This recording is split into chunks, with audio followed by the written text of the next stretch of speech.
лаззатҳои меросӣ Панҷикен сар аст. дар шимоли Тоҷикистон дар домани водии Зарафшон шаҳри Панҷикен ҷойгир аст. яке аз он чанд гӯшаҳои Осиёи Марказӣ ки гузашта мисли имрӯз эҳсос мешавад. имрӯз Панҷикен метавонад орому соқит намоён шавад, вале агар каме гӯш диҳӣ, миёни хати зиндагии муосир замони дигар падид меояд. замоне ки дар ин сарзамин зиндагӣ ва шукуфоии сух танинандоз буд. як подшоҳии қадим ки нозукии шарқӣ бо ҳунару тиҷорати босаводона якҷо буд ва дин, зебоӣ ва равобити тиҷоратӣ дар тавозуни комил рушд мекарданд. дар асрҳои 6 ва 8 Панҷикен як шаҳри пурҳаракат буд, ки дар роҳи абрешими бузург нақши калидӣ дошт.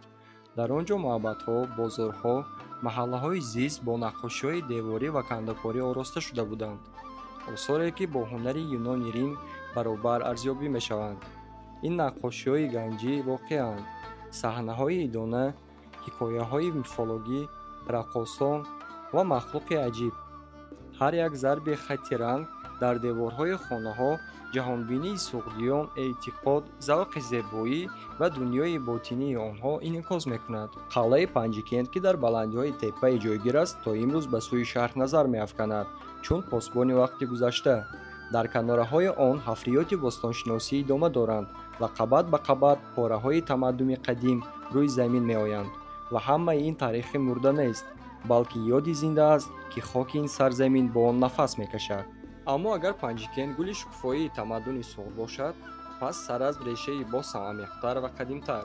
танҳо 15 километр ба самти ғарб Саразм ҷойгир аст, ёдгории нодири бостоншиносӣ, ки гаҳвораи тамаддун ба қаламрави Тоҷикистон ба шумор меравад. Саразм ба ҳазораи 4 то милод мансуб аст. беш аз 5500 сол қабл дар ин ҷо одамон зиндагӣ мекарданд, замин кишт мекарданд, металл об мекарданд, ҳунар меофариданд ва бо минтақаҳои дигар муомила доштанд. кашфи Саразм дар соли 1976 як воқеаи бузурги илмӣ шуд.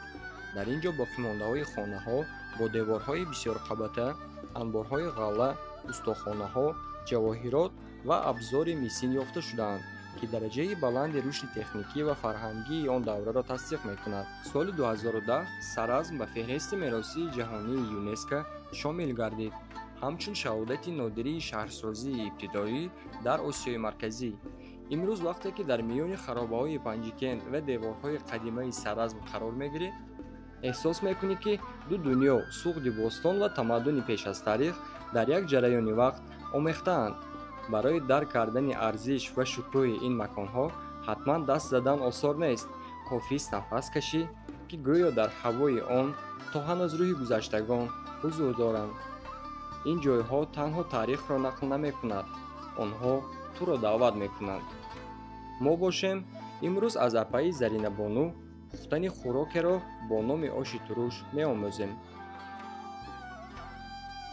оши турушамо дар маърака дар бемаъракаам ҳам ба хона ба ҳаррӯза метавонем истифода барем.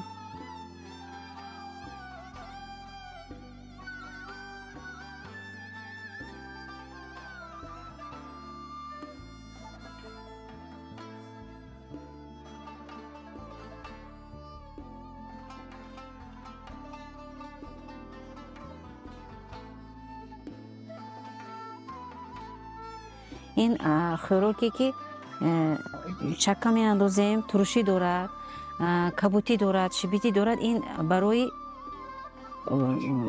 як дуюм хӯрок ба мо ҳисоб меравад. лекин мо ин угрои буридая бо мо ин ғелакдор мо мекунем. ина мо вақте ки якум фарзанде ки таваллуд мешавад, кӯдаке ки таваллуд мешавад, мо гаворабандон мекунему ана ҳамҷо угрои бурида мекунем, ки барои кӯдак умраш дароз шуданаш. акун расми мо панҷакентиё ҳамин якумаш. бо дуюмаш ин аст ки маърака мекунем, масалан оши якум ош бошада, мо ба дуюм ба угрои бурида, ин угрои бурида оши туруш мо ба дуюм хӯрок меафтад.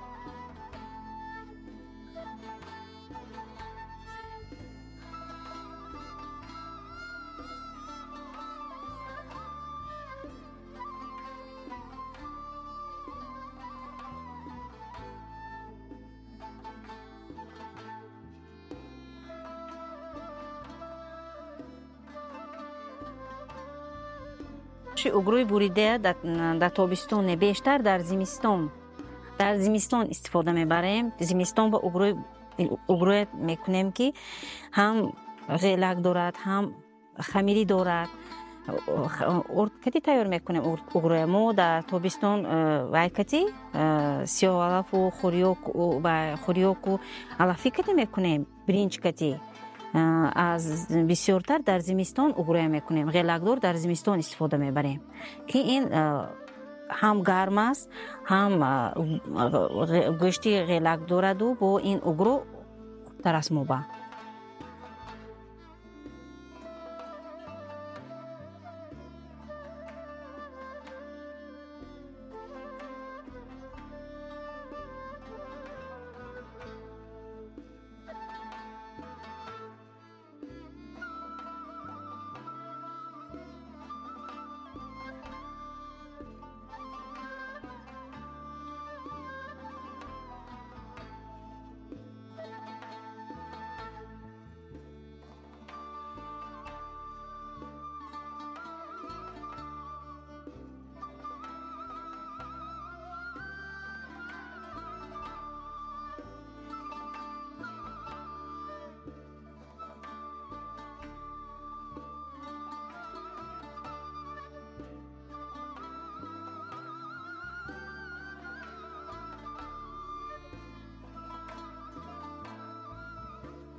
ман ина вақте ки мактаб мехондам ба фикрам синфи панҷум будам ки модарам кор мекарданду аз кор занг мезаданд.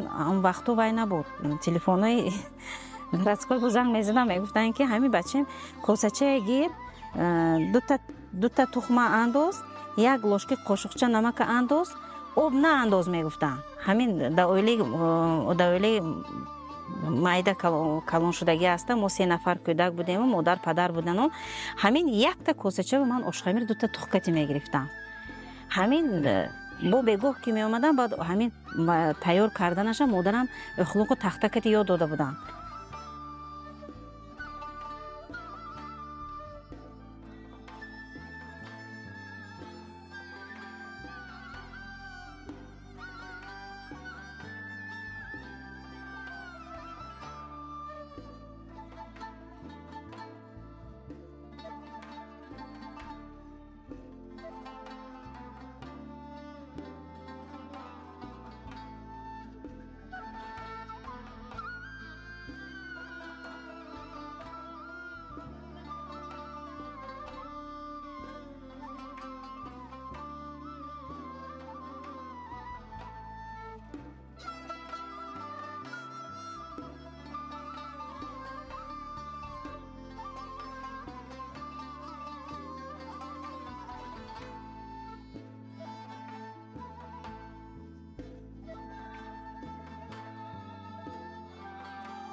оиладор шуда омадам ки онҳо 10 нафар фарзанданд. ман аз ҳама келини хурди ман ҳастам, фарзанди хурдиошон. хай омадам, ман омадам ки дар он ҷо ман ҳамин хел якта дута тухма гирифта угрӯ тайёр мекунам. ман омадам инҷа хай 4-5 та тухма мегирам, 10 та тухма мегирам, угрӯ тайёр мекунам, ё 3 кило биринҷ, 4 кило биринҷа гирифта ош мекардам.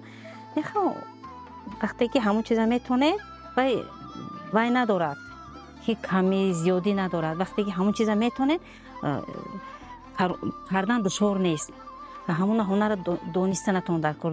агар тонистед, ягон душворӣ надорад.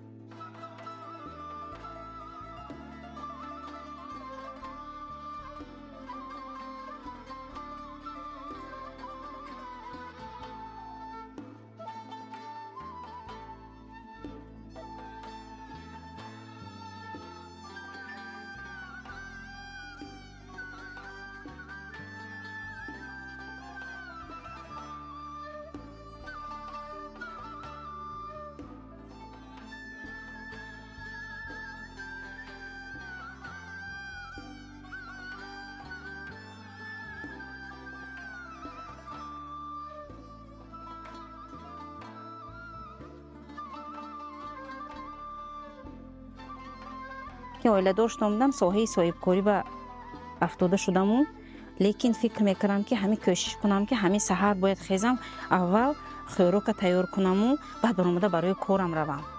همین به سحر میخستم، سحر بر وقت уже ساعت تخمین ساعت 7-8 من باید که خوراک تیار باشه برآمده کار به میرفتم. حاضر من خودم با صاحبکاری مهمانخانه دارم، در اونجا کار و فعالیت میکنم. اونجا در بود دخترای هستند، اونجا طراحا دارم، لباسای ملی کتی کار فعالیت میکنم.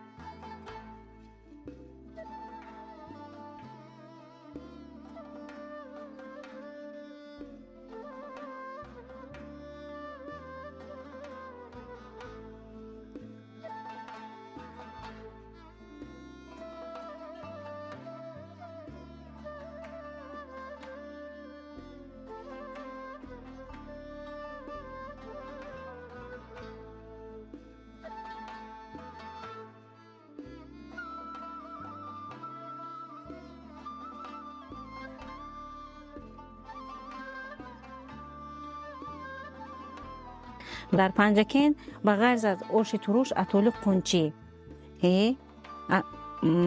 آش اموت، بوز،